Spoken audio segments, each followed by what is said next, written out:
Okay, so today we're going to talk about inferencing, and what that means.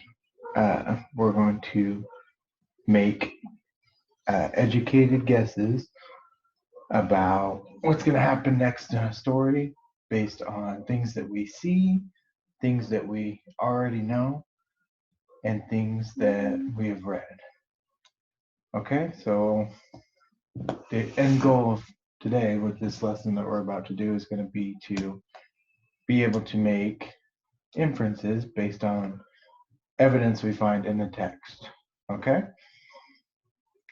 So, an example of a good inference, I can say, because Olivia scored so high on all of her tests, and because she does so well in school, I can infer that Olivia is smart.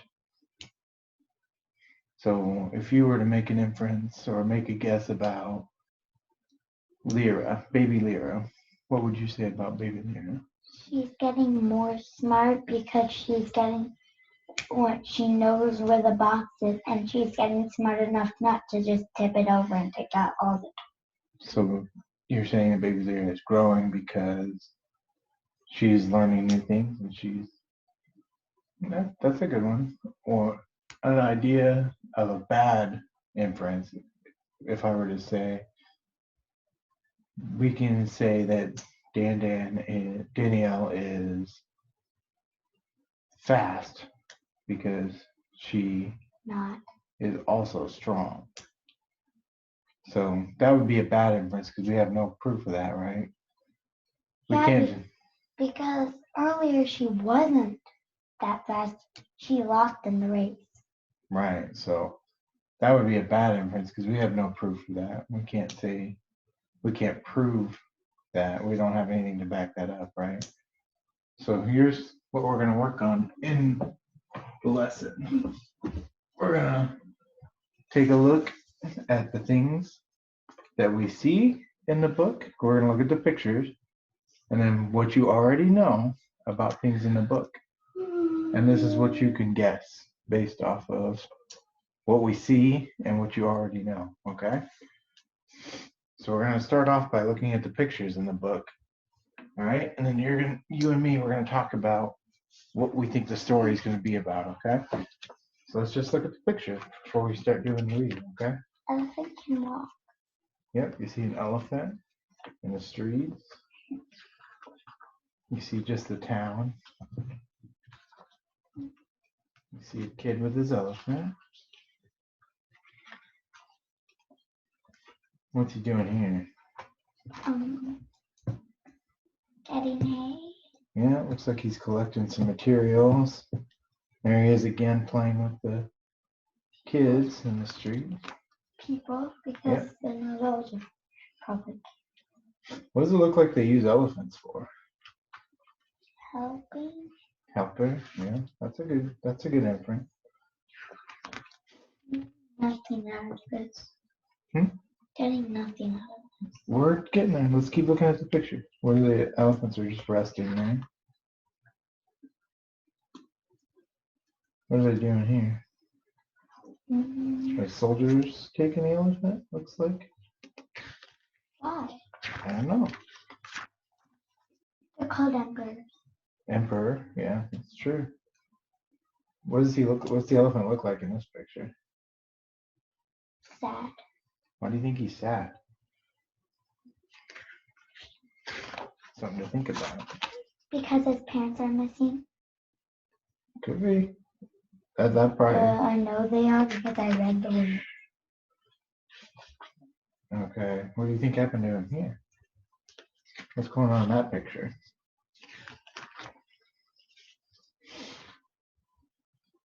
He's got a rope around his neck and looks like he's back in town with one of the soldiers. Emperor. That's one of the soldiers. The emperor is the leader. Oh, the emperor is that. Since No, that's he has one of the a sword soldiers.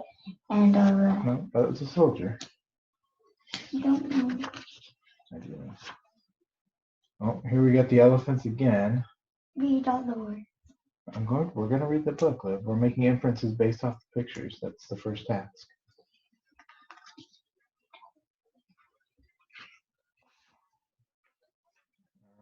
What happens here? What's it look like is going on with the boy? The boy's sad Why do you think he's sad? because the elephants are gone. You say that's an imprint based on the pictures? Yeah, because we have proof. Mm-hmm. That Because we he's saw sad. pictures of the elephant being taken away. Huh? What do you think they're doing here? This is kind of a weird picture, huh? I don't know that. Yeah. It looks like people are trying to bring him back into the water. Yeah. That one's a hard one to figure out, huh? So it looks like they put him in the water. We're back with the emperor again. Evil emperor. He's an evil emperor. What makes you say he's evil? Because he took away the elephant from his family and his That's a good parents, and inference. he was a baby. That's a really good example of an inference. Is saying the emperor is a bad guy because he took the elephants away, and you took that all from the pictures. So I would write that one down. So what you saw was, Evil. nope. What you saw was the emperor took the elephant away. So just put took elephant away. Yeah.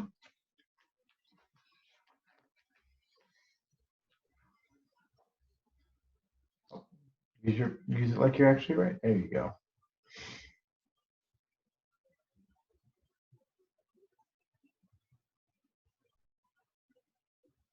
I'm toast after. Okay.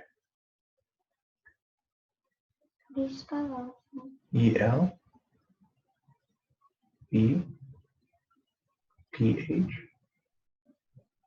ELEPHANT.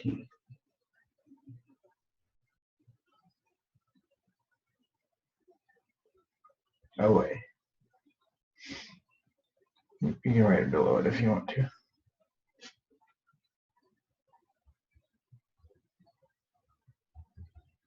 Don't forget.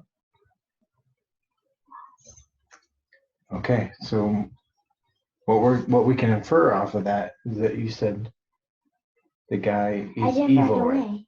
Oh, right. Finish it. Here, I'll write this next part for you, okay? And you said the guy is evil, right?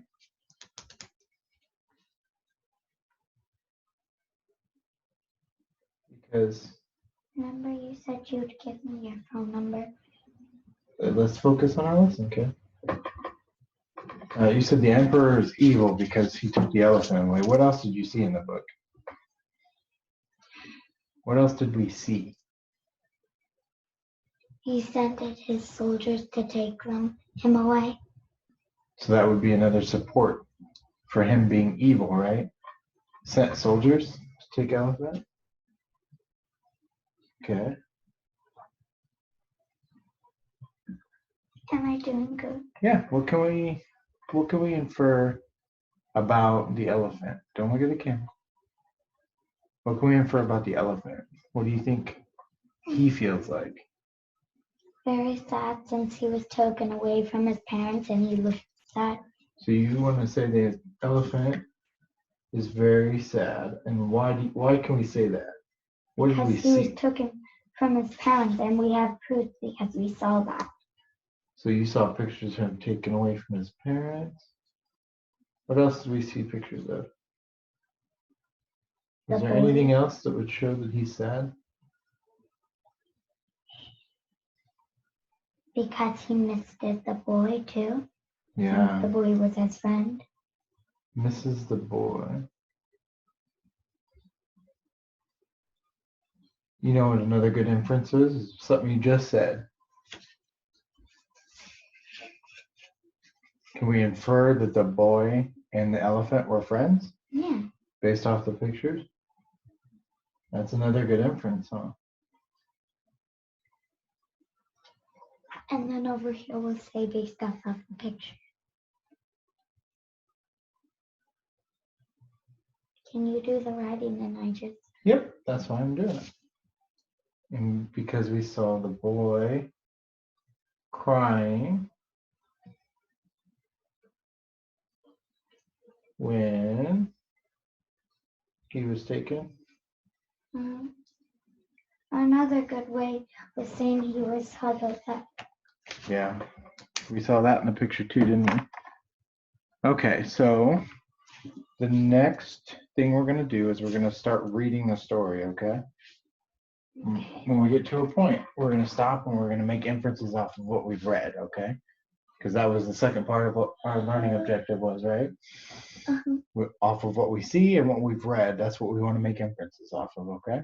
So we're going to start the story, and then when we get about halfway, I'll stop and we'll make inferences about where it's going, okay? Sound good? All right.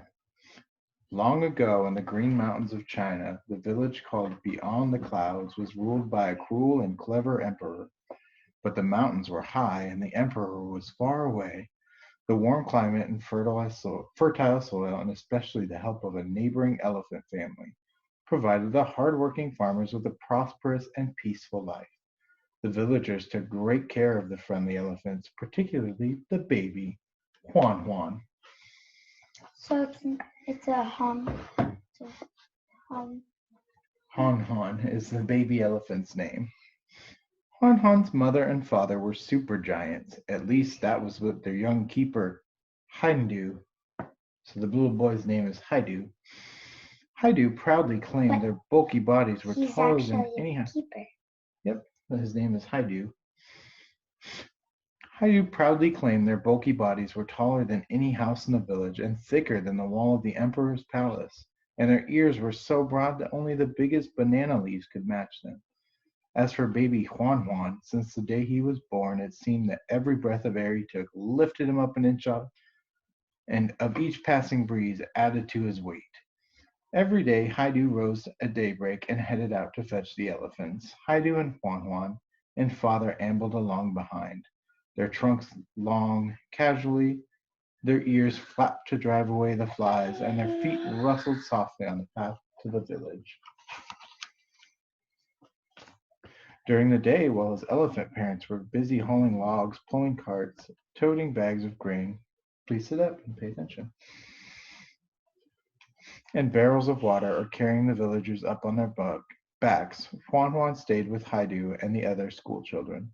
Using his supple trunk, he retrieved balls and shuttlecocks that had landed on the roof, and rescued kites and paper birds caught in the trees.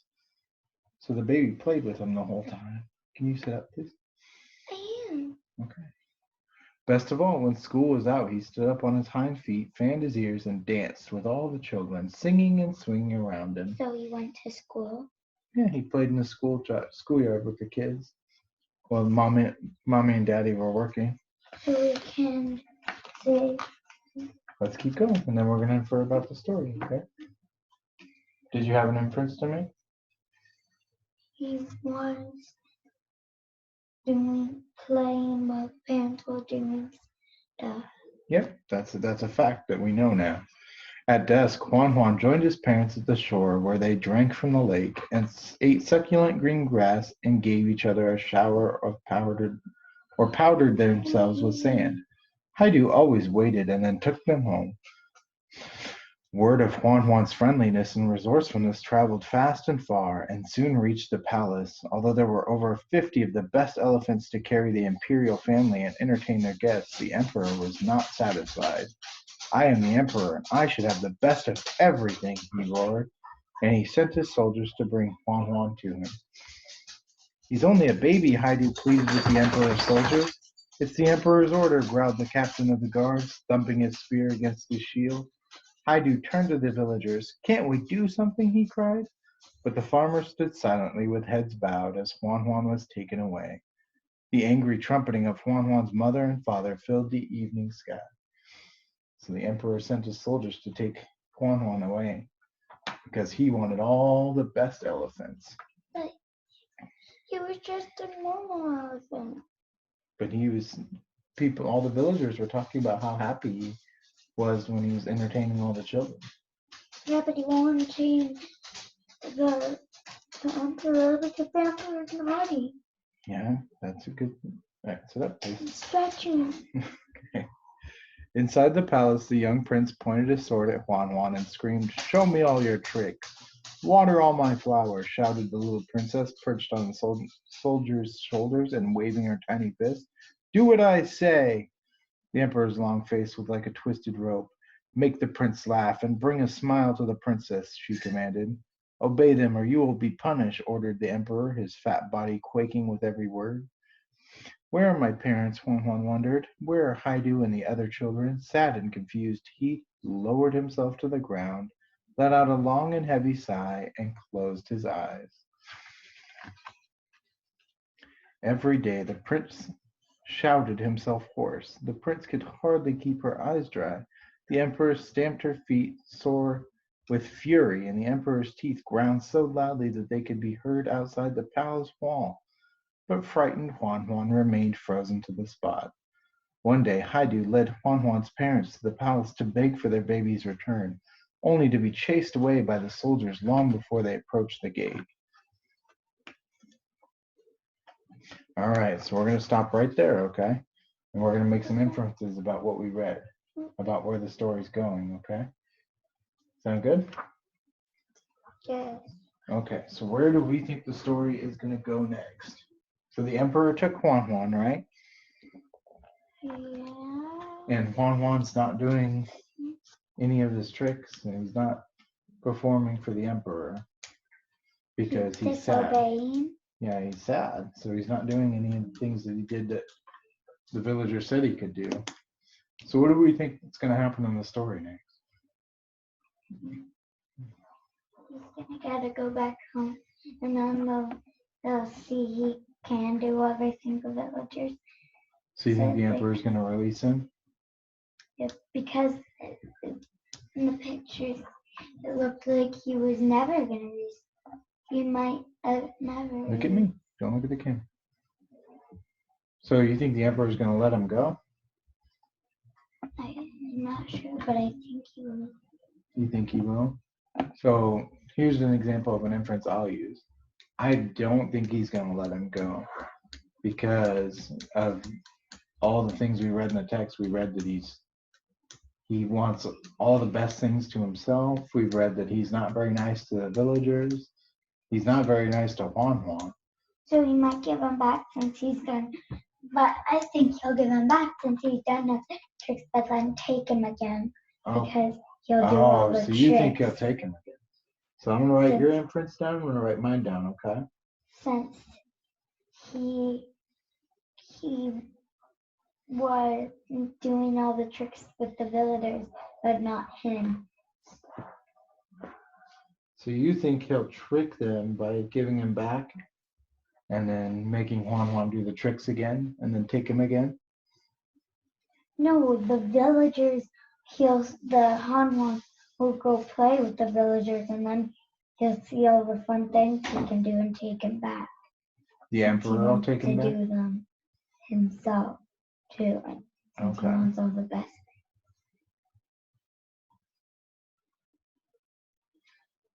All right, so I've got your inference down, I've got mine down. Do we want to make any more based off of what we read so far?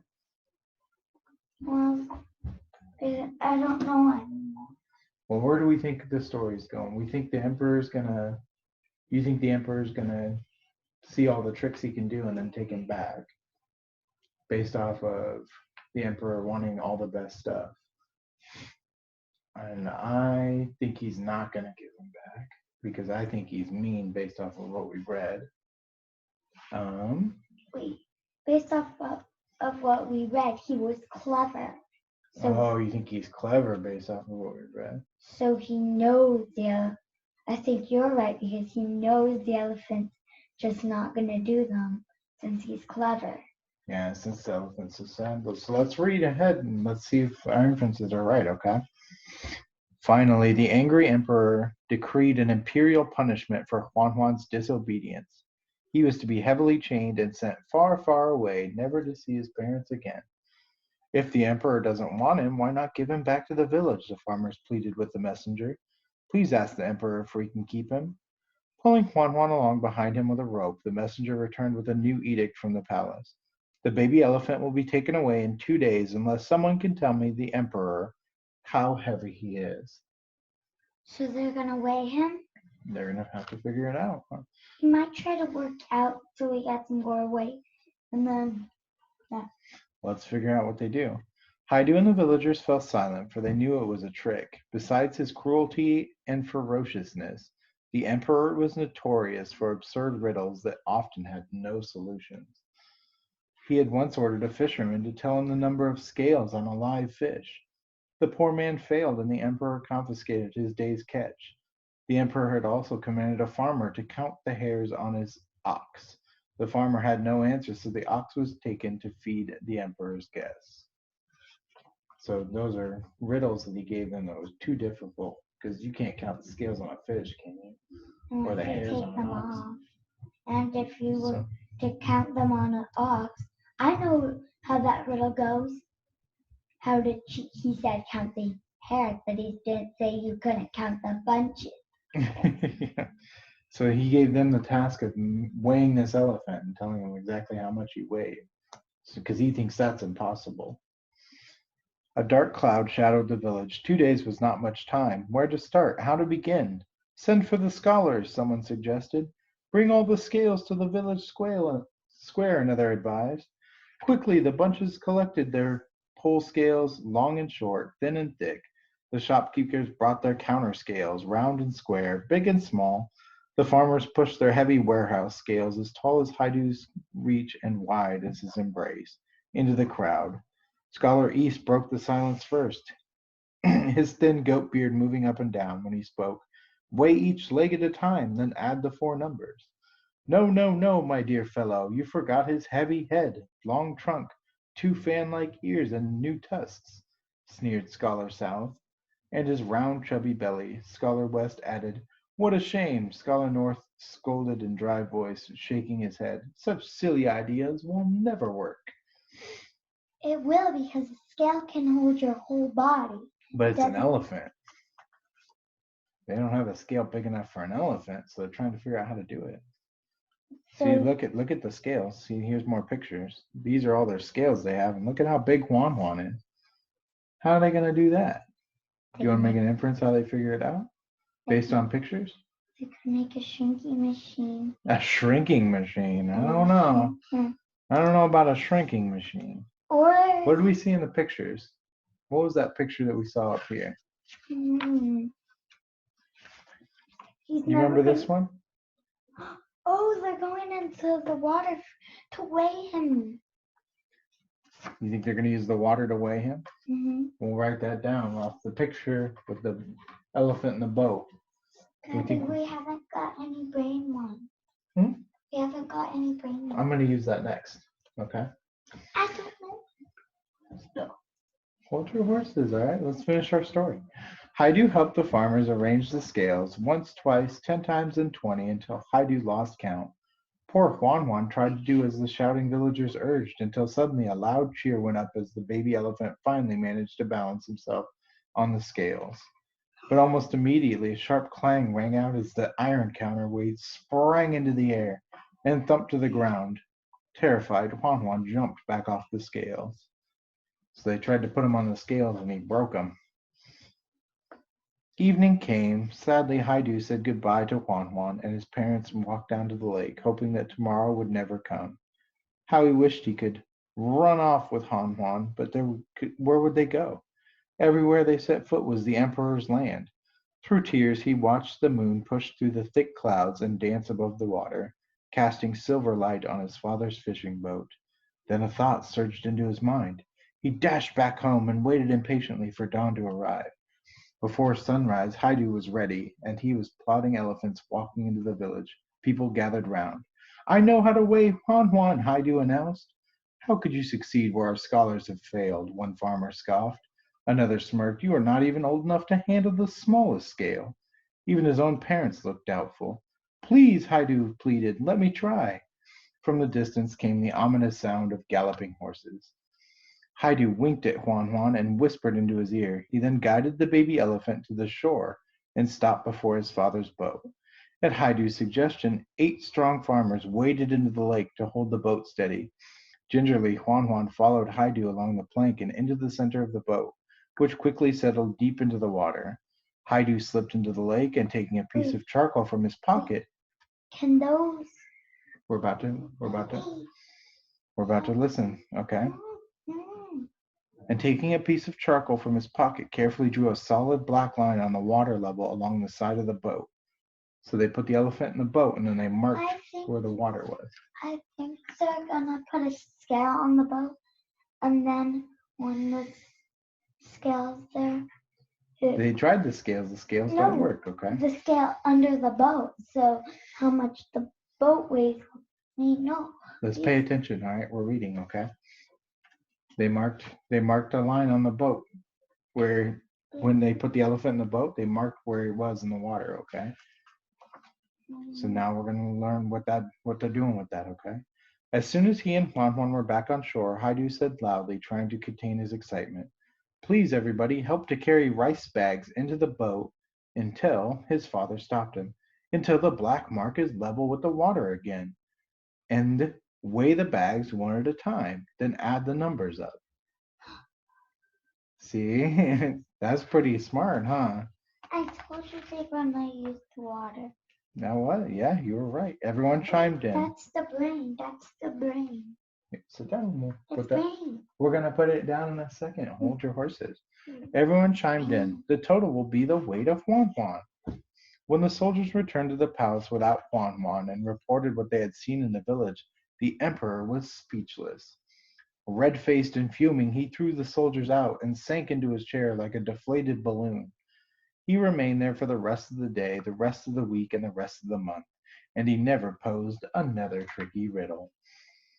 Laughter returned to the village, and there were smiles on every face. In the school, the emperor? Yep, that's the emperor. Why is he so sad? He's sad because he tried to trick them with the riddle, and he got fooled. Because the rice bags can be just like the rice bags can be weighed, right? Other things can be weighed. Laughter returned to Liv. Can I finish, please? Daddy, how do you do a fish then? That one was impossible. You can't do the fish one. Wait, you can. Okay, let's finish our story. You can mark each scale you counted. Look at me. Focus up. Laughter returned to the village, and there were smiles on every face in the schoolyard. Juan Juan rose up on his hind feet, and, encircled by the singing children, began to dance. But that day, it seemed he danced only for Haidu. All right, so that was our story. And I'll fill in this one. After this, are we done? I still have your task for you to do, okay, for me? That's hard. No, this one is just you thinking about what we learned today, okay? We learned about a story. That's what we learned down. What was today's objective? To make inferences based off of what we see and what we read, right? That was the learning objective? Yep. That was what I learned. Done. No? Why? Because I need you to write down your reflection, okay? All right, so this next part, what I want you to do on the back of your worksheet, okay, is you're going to think about how the inferences we made and the things that we see in a story and the things that we read in a story can help us as readers. Okay, yeah, go ahead. So what you're going to do is just think about and reflect upon everything that we talked about today, okay? Think about the elephant. No, we're talking about inferences. We're thinking about inferences. How can inferences make us a better reader? I have to. Yep, just start writing, okay? Do we have to stop?